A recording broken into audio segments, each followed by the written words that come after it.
नमस्कार मित्रों, आज हम बात करेंगे प्राण ऊर्जा के बारे में। प्राण ऊर्जा, जिसे हम लाइफ फोर्स यानी कि जीवन शक्ति अथवा मानवीय विद्युत शक्ति जैसे विभिन्न नामों से भी बुलाते हैं, उसके बारे में आज हम जानने की कोशिश करेंगे कि इस शक्ति का हमारे शरीर में क्या उपयोग है, क्या इसकी महत्ता है, क्या इसके लाभ और हानि है, क्या इसके लक्षण हैं और क्या इसके कारण है।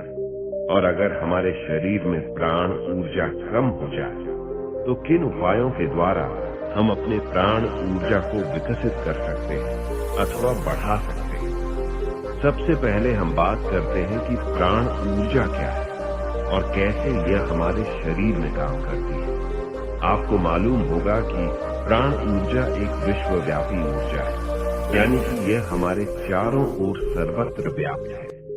जहां जो भी आपके आसपास का क्षेत्र है, जैसे ऊपर नीचे दाएं बाएं, हर तरफ प्राण ऊर्जा व्याप्त है। इसे आप एक उदाहरण के साथ भी समझ सकते हैं। जिस प्रकार मछली जल में रहती है और उसके चारों ओर जल व्याप्त रहता है, उसी प्रकार हम भी प्राण ऊर्जा के सागर में ही रहते हैं। और जिस तरह मछली जल में रहकर जल को पीती है, वैसे ही हम भी इस प्राण ऊर्जा के सागर से प्राणों को निरंतर खींचते रहते हैं और इसी प्राण ऊर्जा के द्वारा ही हम जीवित रहते हैं। जिस प्रकार खून हमारे शरीर के अंदर हमारी नसों में चारों ओर दौड़ता रहता है, इसी प्रकार हमारी प्राण ऊर्जा भी हमारे शरीर के अंदर चारों ओर दौड़ती रहती है और हमारे शरीर को जीवंत बनाए रखती है। जिस प्रकार एक कार को चलाने के लिए एक इंजन अथवा मोटर की आवश्यकता होती है, उसी प्रकार हमारे शरीर के अंदर भी हमारे जो 7 ऊर्जा चक्र हैं, उनको दौड़ाने वाला और हमारे शरीर के सभी अंगों को संचालित करने के लिए जिस ताकत की जरूरत होती है, वह ताकत प्राण ऊर्जा ही है। और जिस प्रकार विद्युत उपकरण को चलाने के लिए इलेक्ट्रिसिटी की जरूरत होती है और अगर वोल्टेज कम आए तो वह विद्युत उपकरण ठीक से काम नहीं कर पाते, ऐसे ही हमारे शरीर के अंदर भी विभिन्न प्रकार के उपकरण होते हैं, जैसे कि हमारा हृदय, किडनी, लीवर इत्यादि। अतः इनको भी सही तरीके से चलने के लिए प्राण ऊर्जा की उचित मात्रा की जरूरत होती है। लेकिन अगर हमारे शरीर के अंगों को प्राण ऊर्जा सही तरीके से उपलब्ध नहीं होगी तो भी यह ठीक से काम नहीं कर पाएगी। इसीलिए हमारी प्राण ऊर्जा जितनी प्रखर होगी, उतना ही हमारा शरीर और हमारा मन तंदुरुस्त रहेगा। लेकिन अगर हमारी प्राण ऊर्जा कमजोर होगी तो हमारा शरीर और मन भी कमजोर पड़ने लग जाएंगे। उदाहरण के लिए आपने देखा होगा कि कई बार अगर आपको कोई भारी चीज उठानी हो तो आप एकदम से नहीं उठा पाते, लेकिन अगर आप अपनी श्वास को रोककर श्वास को भरेंगे और उसे अंदर रोककर रखेंगे और फिर उस चीज को उठाएंगे तो आप बेहतर तरीके से उसे उठा पाएंगे। ऐसा क्यों होता है? ऐसा इसलिए होता है क्योंकि पहले आप केवल अपनी स्थूल ऊर्जा का उपयोग कर रहे थे, लेकिन जब आपने अपनी सांस यानी कि अपने प्राणों को जब अपने अंदर भरकर रोका, तभी आप उसे आसानी से उठा पाए। तो कहने का तात्पर्य यह है कि अगर आपको अपने शरीर और अपने मन को मजबूत रखना है तो आपको अपने प्राणों को मजबूत करना होगा। और इसके अलावा आपने यह भी देखा होगा कि हमारी जो प्राण ऊर्जा है वो हमारे शरीर को पूरी तरह से देखभाल भी करती है। उदाहरण के लिए जब कभी आपको चोट लगती है तो आप ध्यान भी नहीं देते और एक आधे दिन में वह चोट अपने आप ही ठीक हो जाती है, क्योंकि प्राण ऊर्जा अपने शरीर को खुद से ही ठीक कर देती है और आपको कोई दवा की भी आवश्यकता नहीं पड़ती।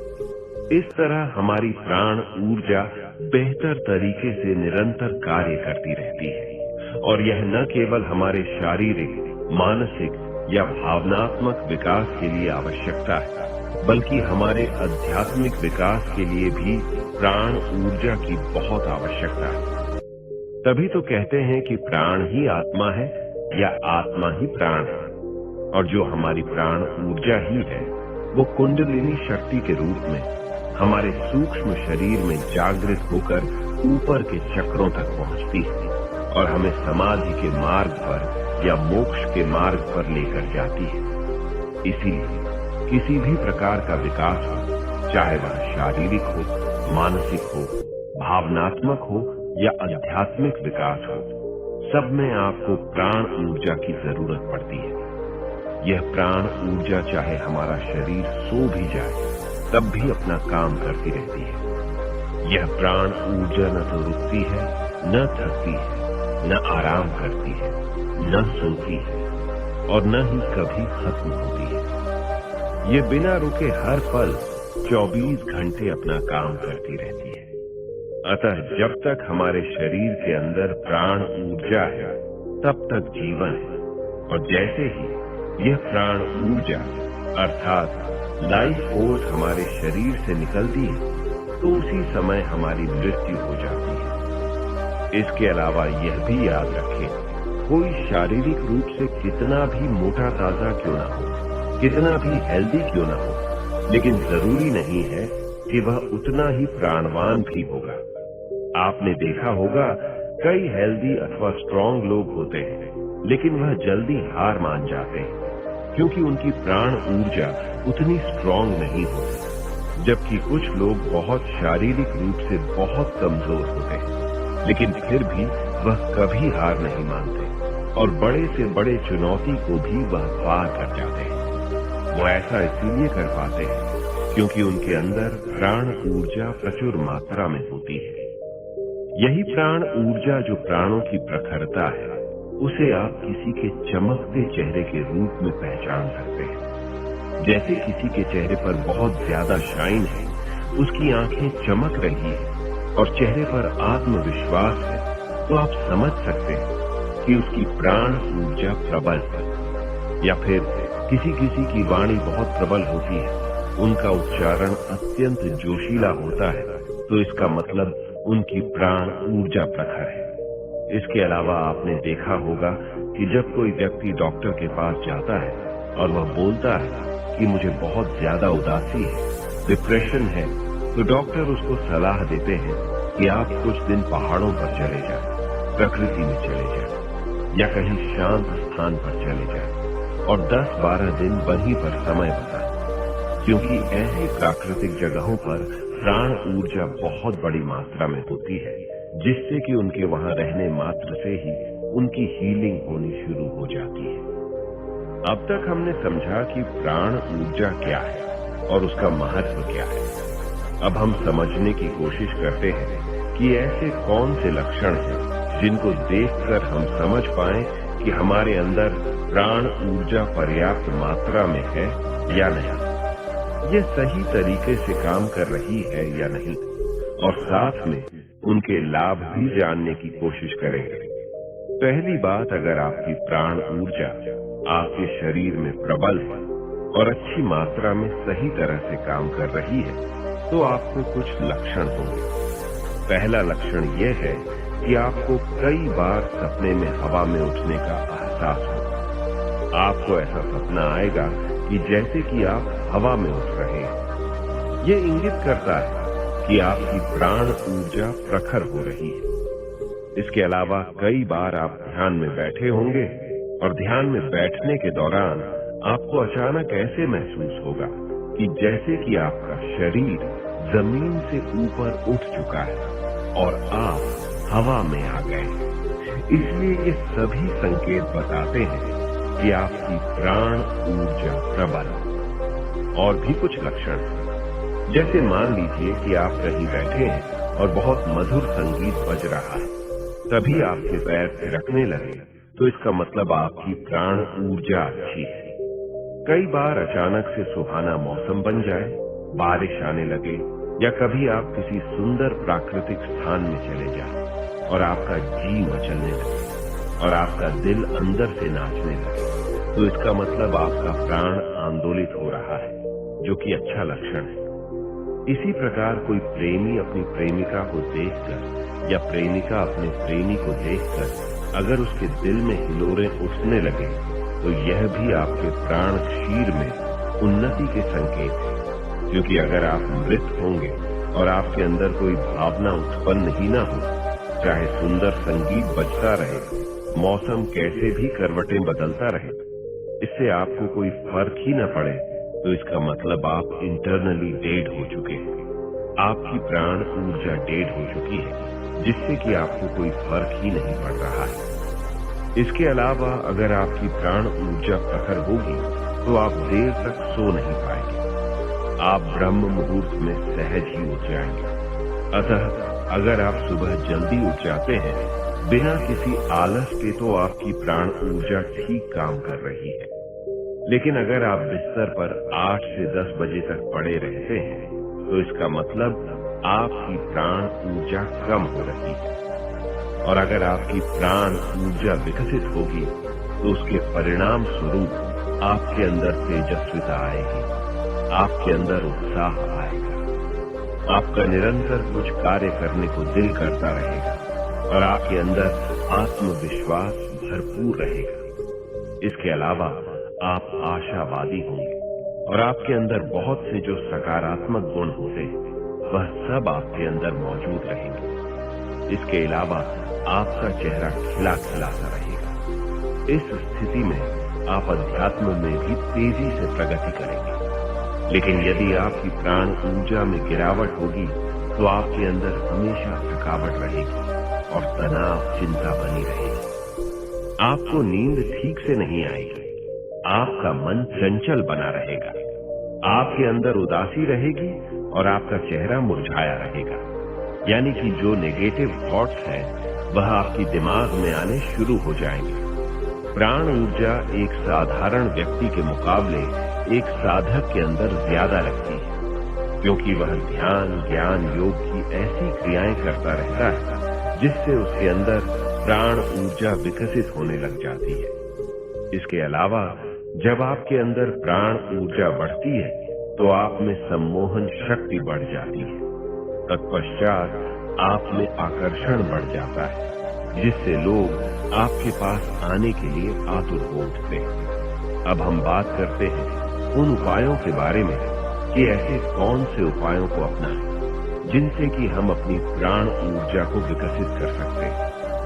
सबसे पहले तो आपको यह समझना होगा कि प्राणों का घटना और बढ़ना हमारे विचारों पर आधारित होता है। उदाहरण के लिए मान लीजिए आपने अगर कोई वहम पाल लिया कि आप बीमार हैं, तो आप बीमार पड़ जाएंगे। और इससे उल्टा भी हो सकता है कि यदि कोई मरता व्यक्ति ये प्रबल विचार कर ले कि मैं तो ठीक हो रहा हूं, तो वह मृत्यु के समय भी अपने आप को वापस जीवन में खींच सकता है। इसलिए सबसे पहले आपको अपने प्राणों को विकसित करना है, तभी आप प्राण ऊर्जा को बढ़ा सकते हैं। हमेशा अपने दिमाग में सकारात्मक विचार यानी पॉजिटिव थॉट्स रखें, क्योंकि जैसे ही आपके थॉट्स पॉजिटिव होंगे, तुरंत आपकी लाइफ एनर्जी इंक्रीज होनी शुरू हो जाएगी।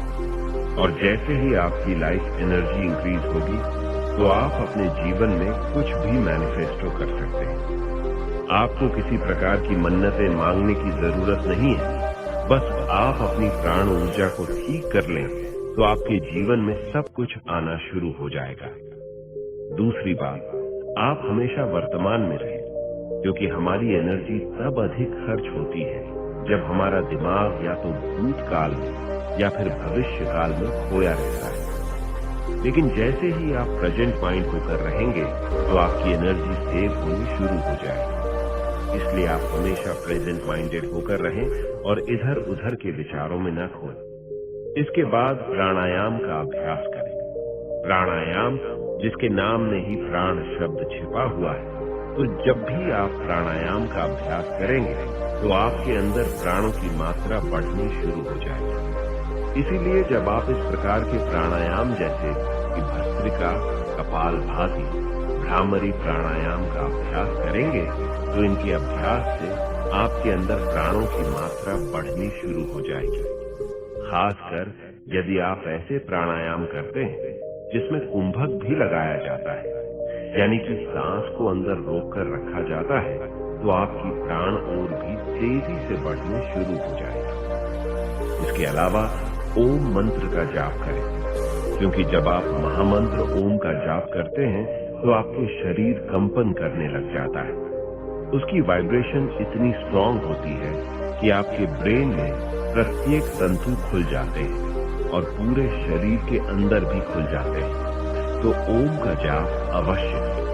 इसके अलावा विभिन्न प्रकार की जो वैकल्पिक चिकित्सा पद्धतियां हैं, जैसे कि रेकी, एक्यूप्रेशर आदि, इनको भी टाइम टाइम पर उपयोग करें। इससे आपकी बॉडी की हीलिंग होगी और आपकी लाइफ फोर्स बढ़नी शुरू हो जाएगी। खाली समय में ताली बजाएं। जब आप 5 मिनट के लिए ताली बजाते हैं तो एकदम से आपको डकार आनी शुरू हो जाएगी और आपकी बॉडी में वाइब्रेशन आनी शुरू हो जाएगी। इसलिए यह भी हमारी प्राण ऊर्जा को विकसित करने में सहायक होती है। अतः जब भी आपको समय मिले 5 मिनट, 10 मिनट अथवा कम से कम 2 मिनट ही घर में बैठे बैठे क्लैपिंग अवश्य करें। अनावश्यक रूप से अपनी ऊर्जा बिल्कुल नष्ट न करें। जैसे कि जब हम अनावश्यक रूप से फालतू बोलते रहते हैं, जिसका कोई बात का मतलब ही नहीं है, कोई जरूरत नहीं है, फिर भी हम बोले जा रहे हैं, तो उसमें आप अपनी एनर्जी को वेस्ट कर रहे हैं। इस पर संयम पाने के लिए मौन रहें और हफ्ते में 1 दिन आप मौन व्रत भी रख सकते हैं। इसके अलावा जब भी बहुत जरूरी हो तभी बोलें और काम की बात बोलें अथवा जितना हो सके साइलेंस रहे। दूसरा, बिना मतलब के इधर उधर बिल्कुल ना देखें। कई बार क्या होता है कि जब आप कहीं जा रहे होते हैं तो रास्ते में हर जगह इधर उधर आप देखते हुए जाते हैं। इसीलिए जब आप बिना कोई काम के अपनी आंखों को प्रयोग करते हैं तो इससे हमारी एनर्जी बहुत ज्यादा वेस्ट होती है। क्या आपने कभी सन्यासियों को ध्यान से देखा है? वो सिर्फ उतना ही देखते हैं जितना उन्हें आगे की जमीन नजर आती है, उससे आगे वह देखते ही नहीं। अपनी नाक की नोक पर ही वो अपनी नजर जमा कर रखते हैं, यानी कि अपनी आंखों को आधा खुला रखते हैं और आधा बंद रखते हैं। इससे उनकी एनर्जी सेव होती है और वे सालों साल तक जीते हैं। अतः जब आप बिना मतलब के इधर उधर के नहीं देखेंगे, तभी आप अपनी एनर्जी को सेव कर पाएंगे। इसके अलावा फालतू खाना मत खाएं। जितनी भूख हो उससे थोड़ा कम ही खाएं, क्योंकि हमारी ज्यादा एनर्जी तो खाने को पचाने में ही लग जाती है, जिससे प्राण ऊर्जा घट जाती है। इसीलिए कभी कभी व्रत भी रखें, यानी कि फास्ट रखें। हफ्ते में 1 दिन आप ऐसा रखें कि आप सिर्फ लिक्विड डाइट लें, सिर्फ पानी पिएं या जूस पिएं, ताकि आपके पेट को आराम मिले। अगर आप ऐसा करते हैं तो आपकी प्राण ऊर्जा संतुलित रहती है और तेजी से इंक्रीज होती है। इसके अलावा अति सक्रियता से बचें। कुछ लोग बहुत ज्यादा हाइपर होते हैं, यानी कि वह हर कार्य जल्दबाजी में करते हैं। जैसे कि दौड़ते दौड़ते जाएंगे और दौड़ते दौड़ते आएंगे, एकदम से उठ जाएंगे और एकदम से बैठ जाएंगे।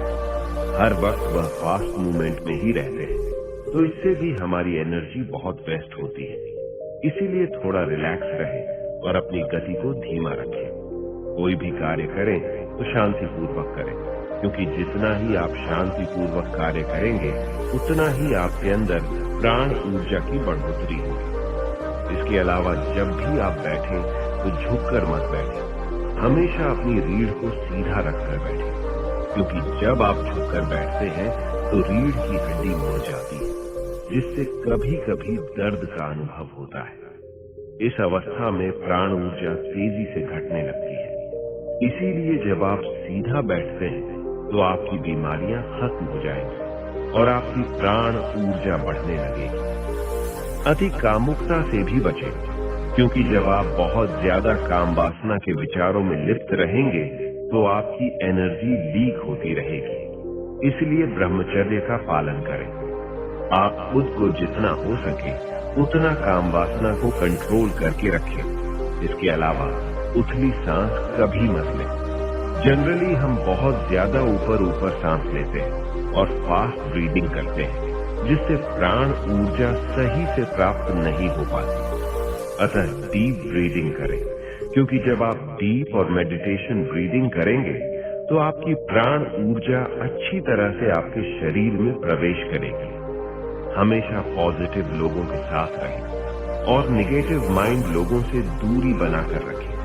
हर दिन प्रातः काल देव स्थानों पर जाएं, क्योंकि वहां पर प्राण ऊर्जा और सकारात्मक ऊर्जा बहुत बड़ी मात्रा में होती है।